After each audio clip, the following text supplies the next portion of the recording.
Hi guys, for today's video, heto nga't nag-absent na naman tayo. Dito nga nakipag-banding muna tayo sa aking anak. Ilang araw na kasi siyang nilalagnat, kaya naisipan na namin ipacheck siya sa doktor kanina. 3 days na kasi pabalik-balik ang kanyang lagnat. At heto nga, niresetahan na ng doktor kung anong inumin niya. Namamaga kasi daw yung tonsil niya. At heto nga, binalan namin siya ng prutas. Paborito niya kasi itong rambutan. At dahil nga magulang tayo, inuuna natin yung kalusugan ng ating mga anak. Dito nga, pinag-spray ko siya ng alcohol para kung kakain siya, malinis ang kanyang kamay. Minsan kasi nakukuha yung bacteria kapag hindi malinis ang kamay. Tapos madalas sinusubo pa nila. Lalo na pag bata, ganyan talaga. Kaya minsan hindi natin maiwasan na magkalagnat sila. Nakukuha din kasi yung lagnat dahil sa infection or bacteria. Kaya ngayon, doble ingat muna tayo. Dahil mahirap din ang magkasakit. Kahit simpleng lagnat lang yan, hindi natin maiwasan mag-alala. Lalo na pag bata. Pag nagkakasakit kasi yung mga bata, ramdam natin na parang tayo nilalagnat na rin. Kaya minsan hindi ako makapag-focus sa mga ginagawa ko dahil naiisip ko sila. Wow, hindi, bala mo talaga tutupot ang kaya kakit na ka, mag-reels ka mo.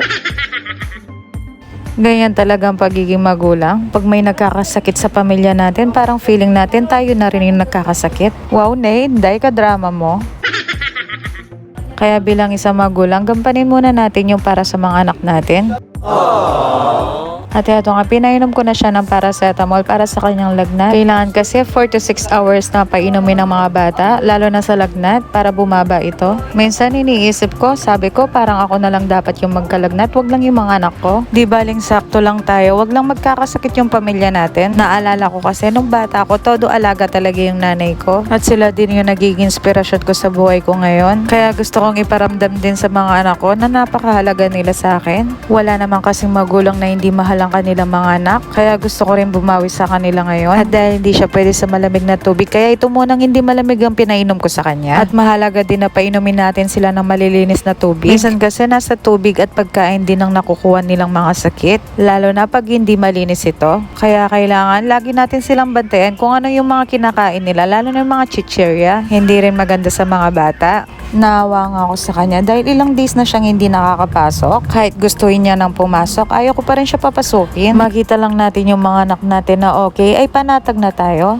Usong-uso kasi yung lagnat ngayon, lalo na sa mga bata. At heto nga yung nag-iisa kong pamangkin na maldita, nakisyoso pa ang loka.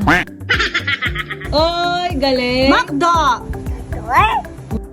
At dahil first pamangkin ko nga itong batang ito, nanggigigil talaga ako sa kanya. Ang sarap niyang kurutin. At dito nga magtatapos ang video ko kasi malikot itong pamangkin ko. Pekelamano rin panulo nun yung anak ko. O siya, see you next vlog. Maraming salamat.